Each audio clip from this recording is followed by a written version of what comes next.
All right, welcome to episode 28 of the Boxing Podcast. I'm Garrity and And I'm Trevor Sobrano.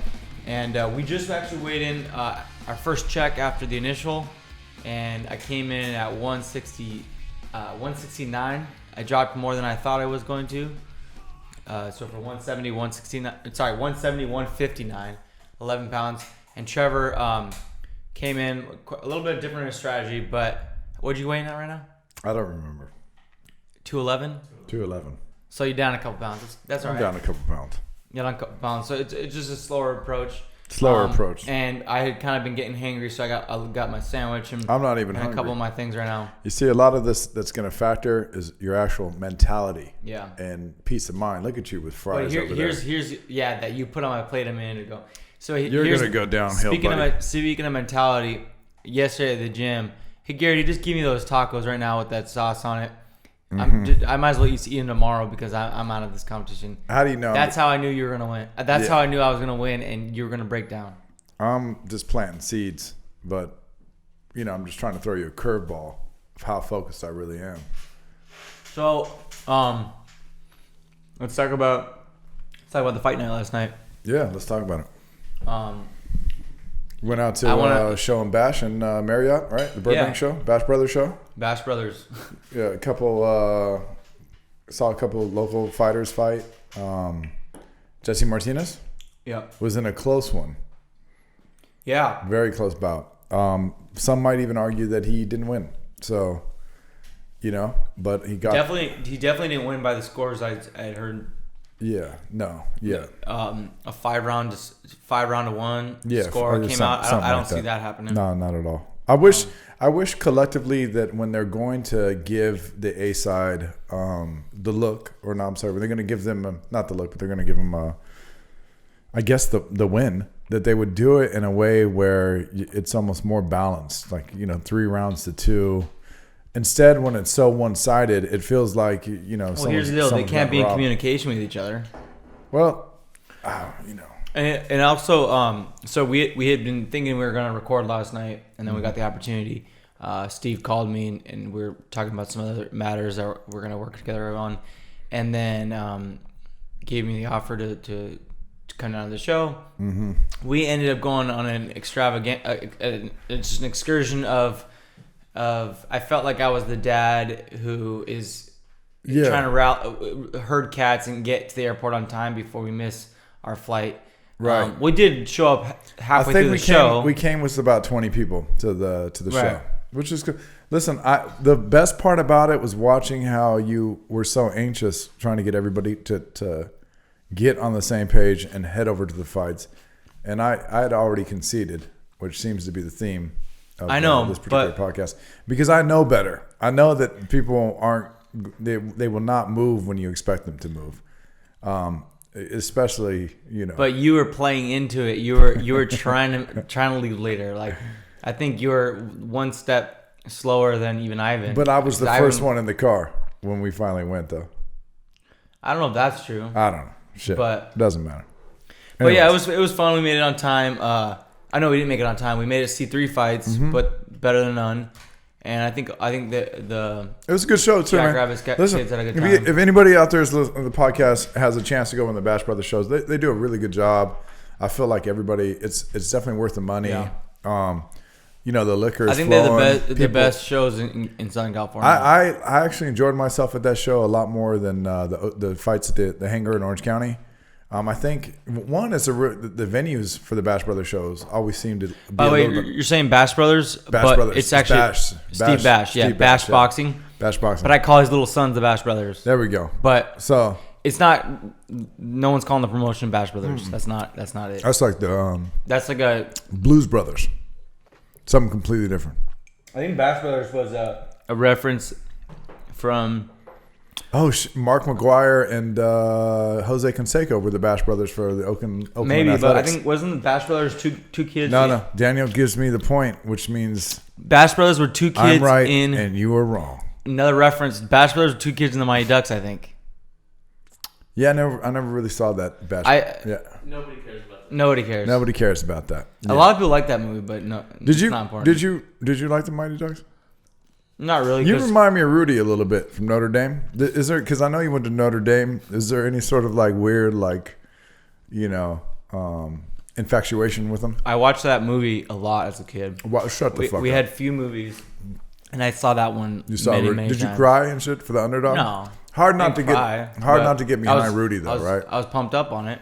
You're like, by the way, Rudy himself, the real man, yeah. He still wanders around campus on game days. Yeah, he's like a kind of weird dude.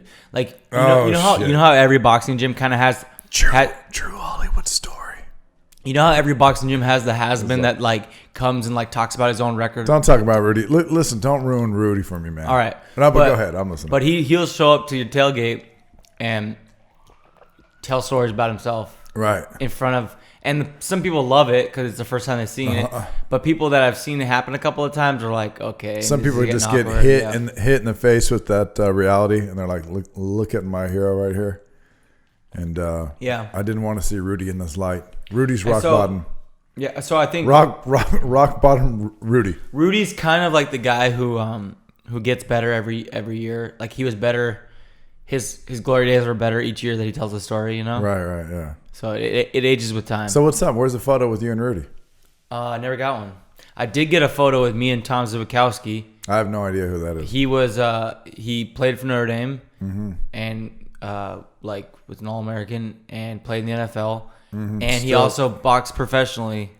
That's why I was a fan of him. And I really have no idea who it is. Well, that's on you, but nobody knows who Tom is. Maybe is he a good? People fighter? know who he is. He was good. Is he at Chicago? That guy? He's out of. I think he's out of Chicago. Yeah. I do kind of know who he is now. Isn't that funny? I don't know. You can giving it some thought, huh? So you didn't do the matchmaking for the shows last night, but it looked like some of your work. In fact, actually, man, I was matchmaking is a topic I think that people would be interested in knowing a little about how a fight gets made, and so I have done a little bit of matchmaking. Like I was alluding to earlier, Steve's a guy who he's put you in a position, me a lot, and he's helped me out, and I've gotten opportunities to help him out with small tasks, and it's really helping me learn about the business, not because I want to be a promoter someday, hopefully soon, and I'm learning a lot from him and being able to work with him on different occasions, not every show, but on different occasions. It's given me an ability to get my feet wet in the boxing world. Yeah. So I've done some matchmaking, but not last night. With something that most people aren't going to be intimate with, and you have. It's also incredible to say that you actually have experience as a matchmaker. Right. I think for the most part, I don't know, probably because of movies like Rocky, people think that fighters are calling each other out and phone calls are getting made, and so maybe this is a good starting point. Yeah. Trevor, what is a matchmaker? What is a matchmaker? A matchmaker is probably. Not probably. I'm going to say he's one of the most important people in a fighter's career, besides the trainer and the promoter. But he's right up there with him. A matchmaker in a scenario where a matchmaker that works with a fighter. The matchmaker also has to know boxing well enough to know that styles make fights, right? And know the development of a fighter, and knowing when he could put his fighter in the fire, test him. The matchmaker has the task of creating an entertaining fight based on styles, based on. It's not easy. But also he has the obligation of, he's not just trying to throw it all out there in the wind. Listen, you can't not see what happens. He wants to. He wants to help navigate the ship. You want people to have a good time. You got all your fans out there that have paid to come see a good show, right? You don't want them to see a bunch of first round knockouts. You want them to see a fight go down, right? But it's also that you might have an investment with all your fighters. Maybe particularly you might be behind them on the promotional side of things, or you might be aligned with whoever's managing these fighters and so forth. And you want to make sure that these fighters walk away from their bouts with the wins. You want to make sure they walk away with bouts win, but you want to challenge them in each contest and build them up in each contest. Right. And this is not to say that we're not. The message I'm not saying here is that a matchmaker is purely out there to completely get a win for for the fighter on the A side or the fighter under the promotion, but he is there to actually. He's an important part of navigating that career with that person, and one of the best matchmakers in the game. I think Brad Goodman from. Go ahead. Brad Goodman from Top Rank. Bruce Trampler's the other guy. Also, and Tom Brown too. Gets a lot of. I mean, those guys have put on great fights, but have also done right for the guys, who they've shaped up and made matches for. It's pretty crazy because thinking about where PBC has gone and how they match their fighters and so forth. I don't. You don't see a lot of with PBC the way that the Top Rank was handling their fighters, the way that Golden Boys handled their fighters, and you might look at Kathy Duva and so forth, right? It seems to me that PBC gives their fighters pretty easy looks in the beginning of their careers. They give them fights that are. They're not gimme fights, but they're going to be learning experiences, but they're not necessarily matched. In the first couple of years of PBC as an organization, as a company, it was getting annoying for the first 2-3 because every fight was just such an obvious overmatch. But now they have let the enough guys fight it. Where all right, so we have. In the same division, I have a PBC guy here and a PBC guy here, one of our guys.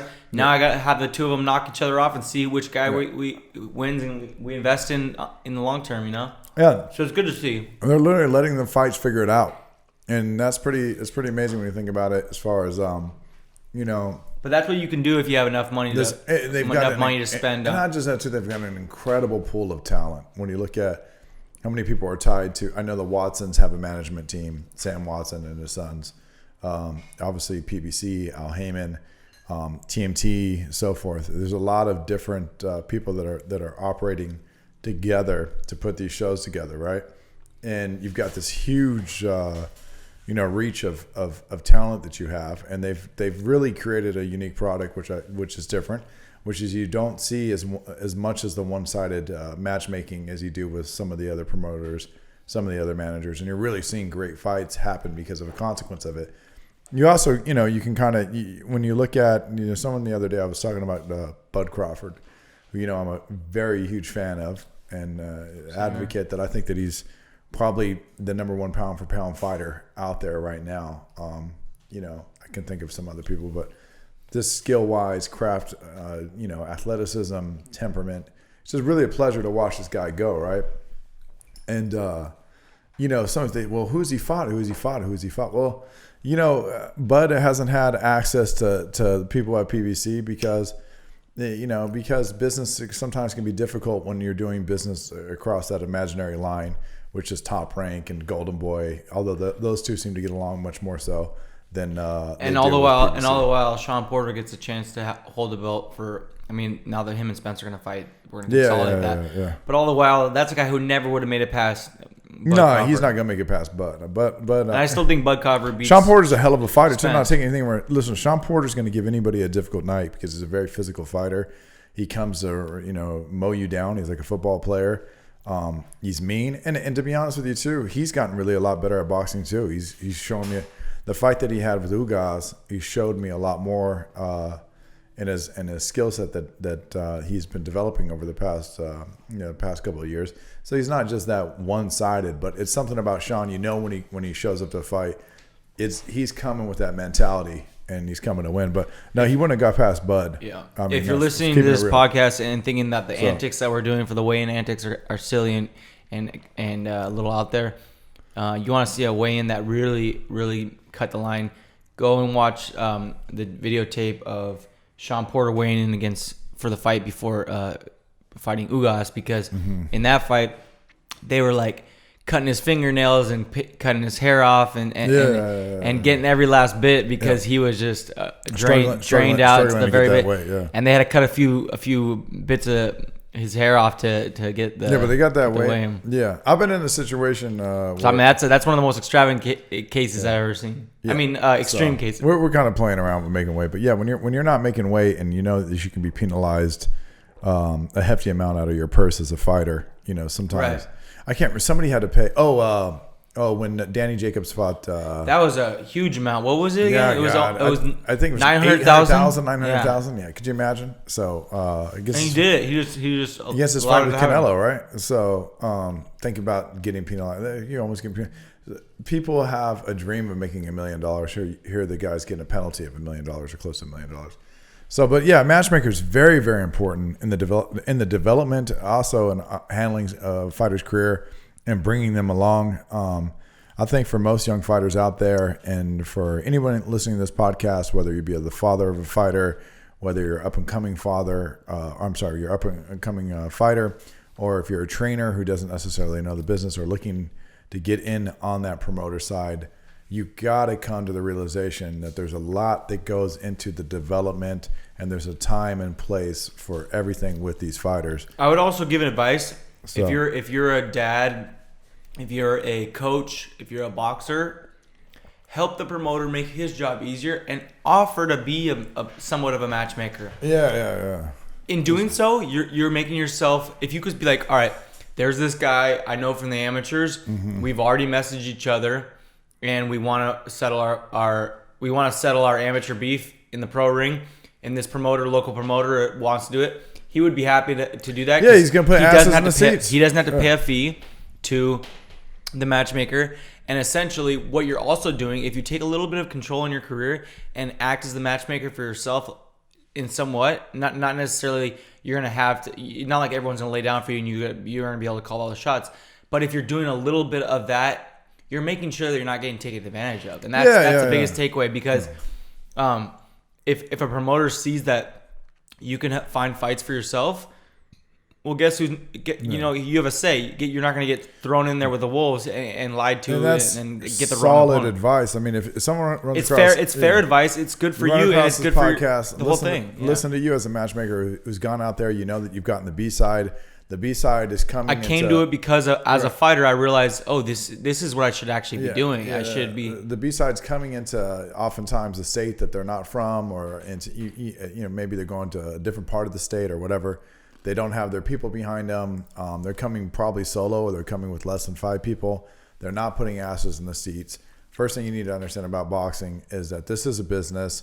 Knowing that this is a business, it's obviously going to be beneficial for the matchmaker, beneficial for the promoter, the manager, and the people that put the fight together to have the A side who might have, like we saw with the A side. Guess what? The A side sold 70% of the tickets. Yes, exactly. We saw the guy last. You want to have him on a show next quarter? You better. The guy that debuted last night was an older guy from Hollywood who his last name is Jackson. Whose friend was.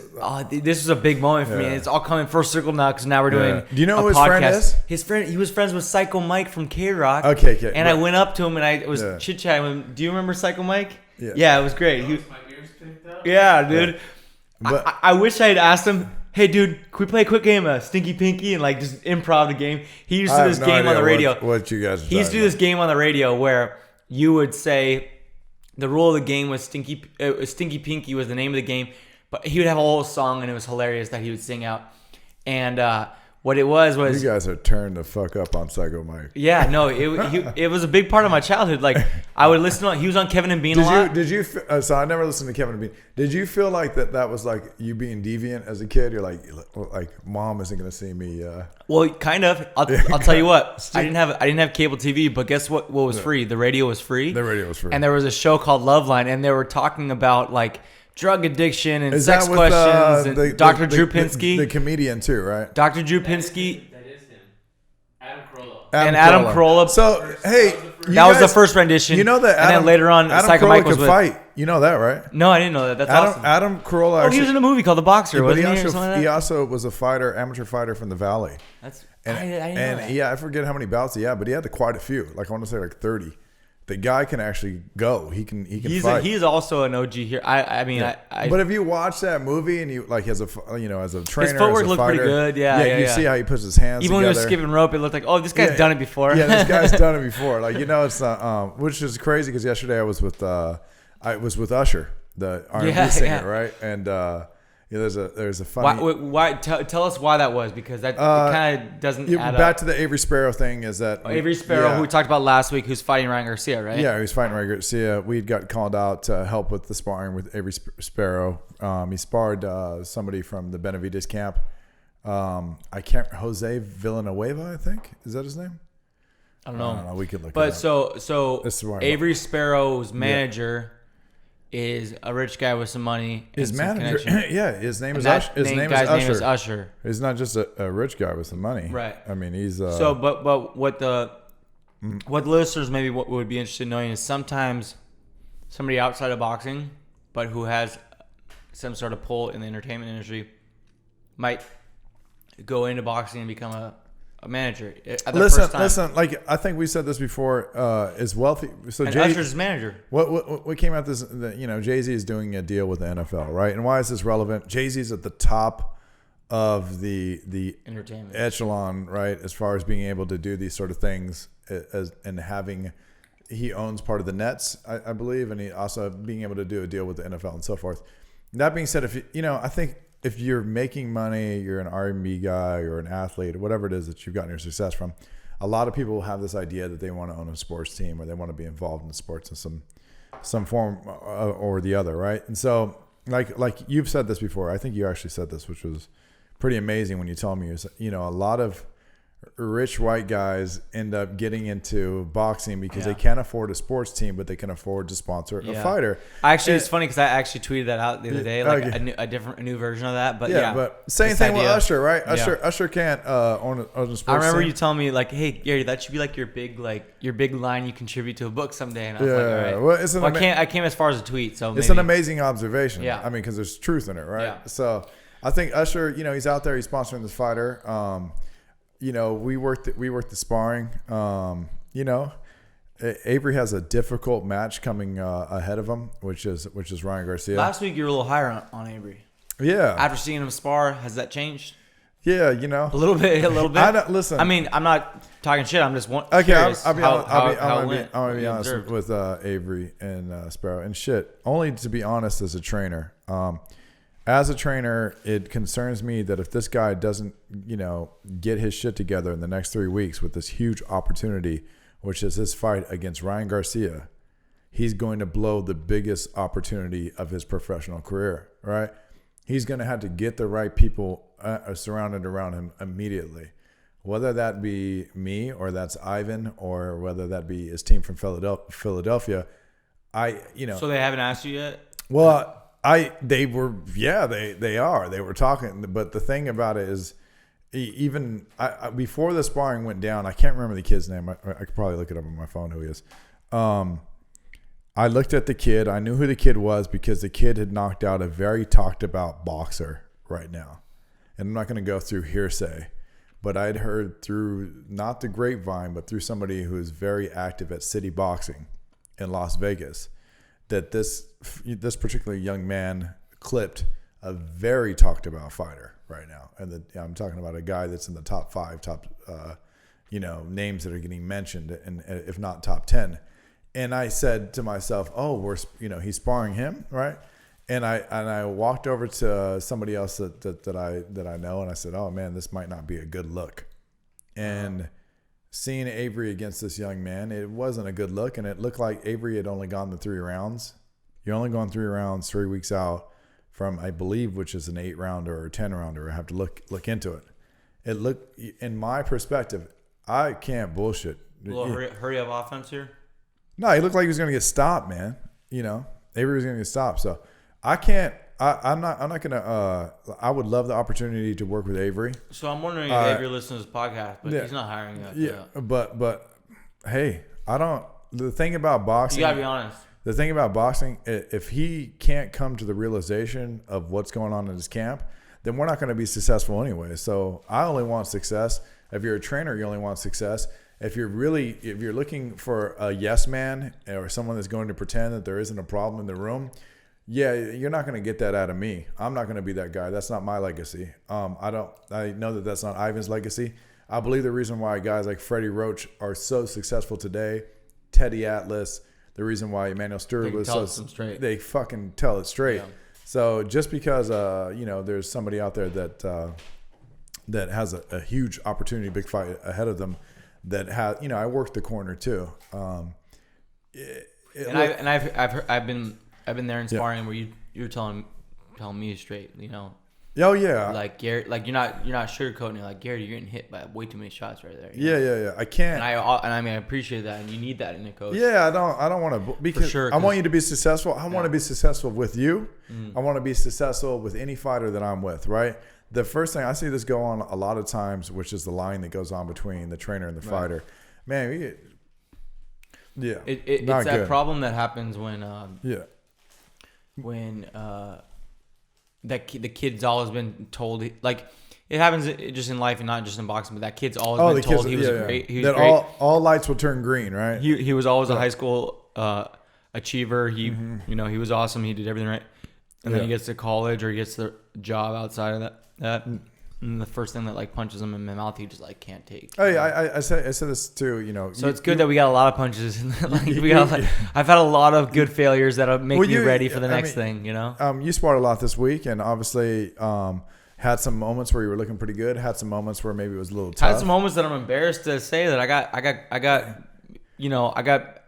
outboxed by a kid that's a teenager. You know what I mean? Yeah, but that's okay because the ego. But I'm learning a lot, and I think I did better this time than the last time. And I'm getting the ego that says, "Hey, look, I'm getting outboxed by a 15-year-old." Is the ego that says, "Hey, look, but I'm learning, and this is a process, and anything worth it is going to take an incredible amount of sacrifice. Absolutely, and it's going to be kind of a process that isn't easy because everything in life that's worth it isn't easy, right? So that's you being able to come along with your process, just like me." I can't have too much of an expectation for you because when I'm watching you spar, my assessment is how are you applying the craft and development of consciousness in that ring? And I think I don't know if I'm defending myself or giving myself credit. I think one thing I thought you did good though. I told you that too. So one thing that I did do though is that when those moments happen, I didn't rush in for more. No, you reset yourself, and I actually did reset. I seen you buying time management, right? Yeah. Knowing that it's a 3-minute round, knowing that pressure's coming down on you, you're going to manage a couple of seconds. You take a little break for 10 or 15 seconds, take a deep breath, give the guy a feint, step off, give him a new angle, a new look, reserve that energy, and then go back to your flow of boxing. That shit I get hype about. Yeah, because before I was very susceptible of digging my own grave by like rock'em sock'em robot. But going and finding my own trouble because I wasn't satisfied with that last exchange. Yeah. Going in for another one and just really not doing, just doing it out of an angry macho mentality rather than a calm, collected. You're not really getting caught the way that I've seen you get caught before. The few times I did see you, you're blocking a lot of that shit off the guard. But it's still like when you're blocking. One thing I say to a young developing fighter out there, if I'm blocking it off the guard, even if I'm blocking your right hand right here, I'm still going to feel this incredible amount of force and pressure against my skull, which is going to move my neck out of range and so forth, move my whole body out of range, right? Better than nothing, but it's not completely. But it's still like if you see that coming and you have the hand up and maybe you take just a small little step back where you're able to start countering. But all these things are coming together with you. But back to Avery. Yeah. Avery's got every goddamn tool that you want to see in a fighter. He's got great natural reflexes. You could see him fighting back against a really strong up-and-coming fighter that I expect to make a lot of noise out of the Benavidez camp. That's trained by Jose and whoever else is aligned with the Benavidez camp. Did you watch Benavidez spar? No, I seen him on pads. David was there. That guy's a monster. He's a huge guy, man. God, man. Is he fighting one of the Durrell brothers this next fight? He's fighting Andre Durrell. It's funny because keeping it. I'm looking forward to that. Keeping it real in a black gym, right? And so like everybody will walk up to me and say, who do you got with Durrell versus Benavidez, right? And I say I got Benavidez in this one. I say it all the goddamn. I said, listen, man, Benavidez is the real deal. I don't know. And honestly, Trevor, if Caleb can beat him, if given the opportunity, all things equal, you always take the black fighter over the Mexican fighter. Yeah, you do. But really, but I'm not. We're not on this Benavidez shit. But on Benavidez is for real. Yeah. If it's just like but I'm not. I don't see Caleb Plan be. I see Benavidez being a problem in boxing for anybody who's facing him for the next 10 years. The guy, he's only going to get better. He's physically he's not even 28 yet. So imagine him with all of his man strength at 28 or 30 or 31.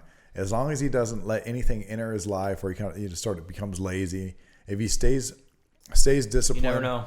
Stays at it, shit, man, he's gonna be a force to be reckoned with. And I mean, what's the date of that fight? So we can tell people to.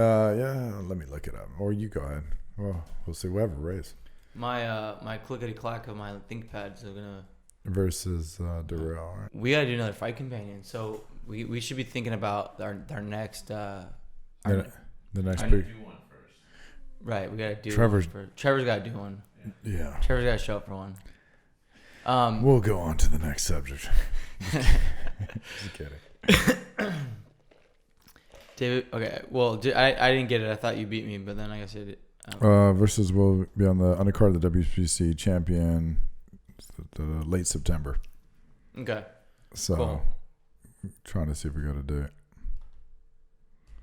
Yeah, but anyways, he's definitely a fighter that everybody should have their eyes out on. I love watching September Caleb Plant. 28th. I love watching Caleb Plant. I'm a very huge Caleb Plant fan. I say this in the gym.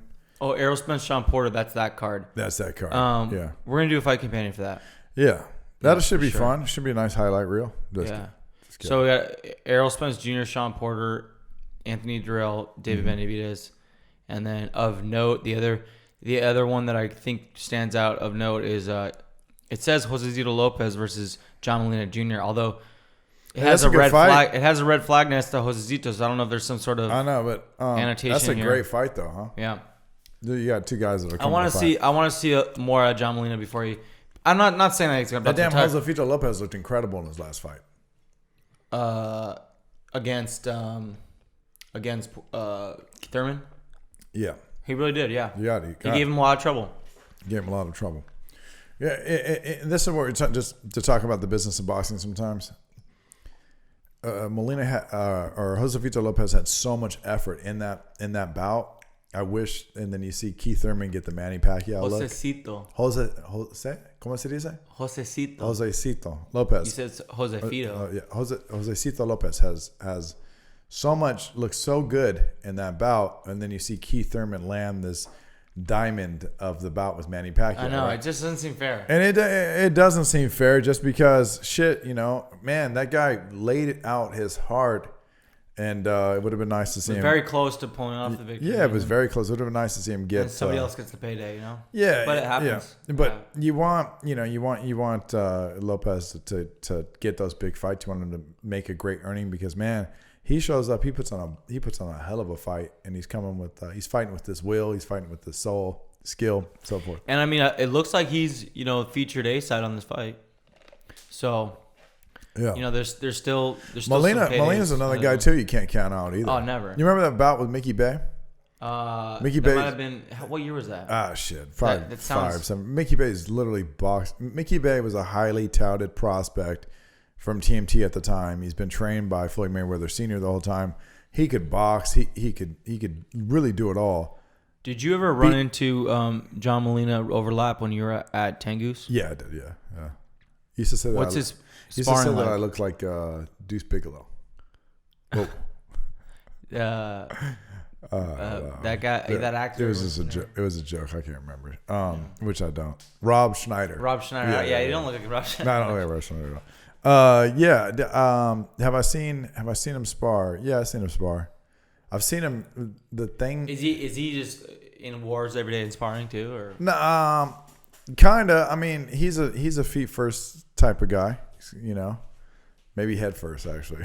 What is feet first? What do you mean? Yeah, you got two people that are jumping into the pool of water, right? And like some person's barely putting their toe in and feeling whether the water's cold or not, or he's probably like he's not testing. He's probably like jumping. A flip to a head to a dive or flip to a belly flop. He just jumps right in. Doing gainers, diving right in. Yeah. I tell you one thing that I can say is Ricky Funes, who also was at Tengus. Yeah.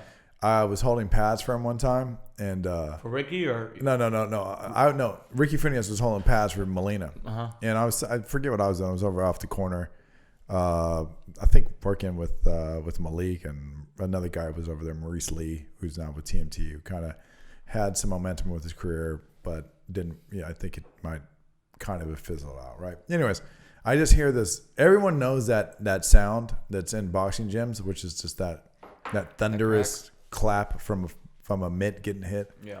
And I just walk and then hearing about John Molina's power, and then hearing it like just ricochet through the damn gymnasium, just pulsating. That's the best feeling in the world when you're like, probably you're good. in there and you're like, yeah, everyone fucking hears me. Probably good if you could pop like that. If I could crack like that, that's probably an incredible feeling, right? I definitely couldn't punch like that.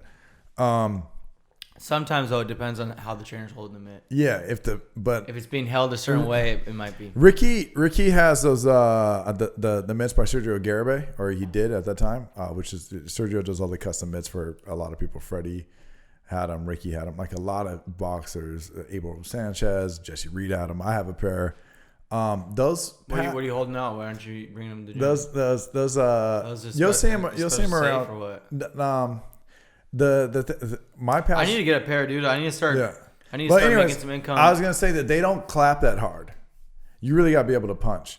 Like the winning pads. If you want your fighter to sound, or let alone like the ringside pads. The ringside pads really make a loud noise. So, and that's just crazy. Like there's actually pads that make that clap more. So that being said, I'd heard the guy could just punch. I mean, it's just. And the technique about it is interesting because it's not fundamentally correct at all. Right. But it's just some natural shit. That's what I like about what we're doing at Jackrabbits. It's like not every day is the same. Not every day is mitts. Some days we're doing drills with each other, and it's not about making a loud thunderous clap in front of everybody.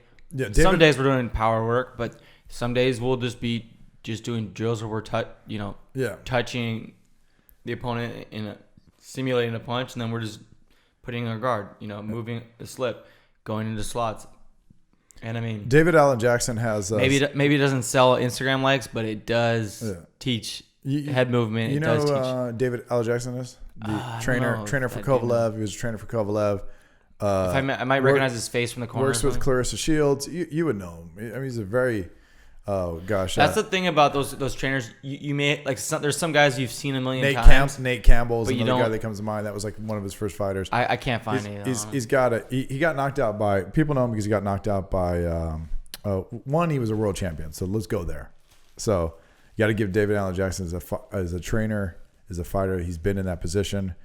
He also, but he got stopped by Roy Jones Jr. as one of the best fighters of his career, but he has a viral clip that's going around right now on Fight Hype, and on the clip he's talking about whether or not oh yeah, I saw this, whether pad work people wanting too much pad work, right? And it's true. You got all these guys, these particularly young fighters that are watching Instagram for the most part, or watching YouTube, and they want to hit those damn pads because the public is into it right now. Yeah. So if you're a boxer, it doesn't hurt to John David Jackson to do a good show for your stream, for your video. Yeah. I messed up even saying his name wrong. John David Jackson. So he's not that famous because it's actually a fuck up on my part. It's also like three of those like common names from the Bible, like maybe. But I mean, the guy's John David. The guy's really. I mean, the guy is accomplished as all hell. So that was a big fuck up on my part. So that's just keeping it real. But John David Jackson's talking about why people out there want to hit the pads too much and so forth, and he's saying, hey, look, as a trainer, which I've said before, I can't have my eyes on every one of your movements when I'm catching pads. It's impossible because I also got to catch some thunderous right hand that's coming at me, right? You'll see me sometimes. I like to slow it up just so I can have a look and I start adjusting everybody, right? He's also saying, hey, you're not necessarily learning how to fight by doing this because your imagination isn't coming to play. These are my words and he's not saying it, but this is actually my perspective on it. If I have you hitting a bag You're setting up the perfect scenario for the fighter every single moment, right. single time. Yeah, and you're it's never, just not boxing. You're never giving him that moment of difficulty where he's thrown off his game. Yeah, and he has to adjust and recover. I've done great work with fighters, and when I get there with them, that's why it's unique that I get a chance to spar with you, because I never had a coach that I spar with, where it's like, in a sense, I'm working on the things that we could be doing from pad work, but there's actually the punch that's coming back. I mean, you know, it's also to know that, like, if I do something, and I'm very mindful of the moment, say I pressure you, but I'm also taking 2 notes. How is Garrity going to handle this pressure? I'm also having to take the note. Has he learned this yet? I've been trying to teach him this. Right, you know? which I see. Remember, I said, hey, when I was pressuring you, you're taking a step back and so forth. And I'll tell you afterwards, so you're doing this good. You're doing wait, and I'll be honest with you, man. You know, like immediately after, not immediately, but after like what seems to be about 90 days, the adjustments of when I first moved with you versus when the first time I moved with you, I kind of was like, man, I could really tee off on him. I was just getting stuck right in front of you. Now I'm like, damn, you know, Garrity is not. He's not falling for bullshit. Next time I know you're over here. And you're but yeah, the development of a fighter is very important. Specifically, all you guys that are out there that are trying to develop. I think I actually did an Instagram post about this where I talk about fundamentals. And imagination. Did you post? I did see this clip, and I want to add it in the show notes of this episode because we talked about it enough. I think people should check it out. Did you also post that on a repost? Or some other coach I saw where this character that we've mentioned, John David Jackson. Oh yeah, Ivan did. Oh, Ivan, that's where I saw it. I haven't put it on Jackrabbits. Yeah. So I'm gonna put that in the show notes. Yeah. And people should check it out because it's something to learn from. Really. Yeah, something to learn from. You got to keep your ears open. There's a lot of little gems of things that are going on this show, and just keep yourself ready. But anyways. And so a few things on the horizon. Yeah. Next week, so my friend John Brown, who's a legend in amateur boxing, in USA Boxing, and has been a mentor to me. And I worked on did a summer internship where I worked over there with him. President of USA Boxing. President of USA Boxing, I believe at this point in time. Has been for quite he also was the owner of Ringside. Also was the owner, built Ringside. Right. Started that company in the 60s. And huge tournaments that he had. Sold it in the, not maybe 10 years ago. So it had a long career. He's going to be, I think he's bringing some amateur fighters to fight a tournament or a show in Anaheim on Friday. Oh, shit. And he hit me up today and he said, Garrity, let's meet up. So I think you and I are going to go meet him, and he wants to be on a podcast episode, so I'm going to invite him. It'd be great if we could maybe do the podcast at the tournament. So well, we'll see. We'll see how it goes. I also kind of want to invite him over, you know? Yeah. Because he's mad at me. He's mad at me. Show him the compound. He's mad at me for turning him down on a job offer. Yeah. I can show him like, hey, this is what I have. Now, also can show him that your photographs of you have of Obama in your front row and JFK, Obama, all the great Democratic Clinton. But Clinton's kind of because of Epstein shit right now. Put him on the side right now. I retired. I noticed you took him down. Yeah. So yeah. All right, so if you're listening to this podcast, we're gonna wrap now. Appreciate you guys tuning in. There's a new article on Boxing TLDR. Talked a little bit about if you want to check out the post, it's about our adventure last night with taking the field trip to the fights. Go ahead and check it out there. Go ahead and subscribe to the newsletter, Boxing TLDR/subscribe. Subscribe to this podcast on whatever platform you're listening to, and give us a rating and review. And I have an Instagram now. Trevor has an Instagram. Follow him on Instagram. What is it? It's give the handle. Trevor at Trevor TREVOR Sambrano SAMBRANO. So perfect. There you go. All right. Thank you so much. We'll see you next week. All right.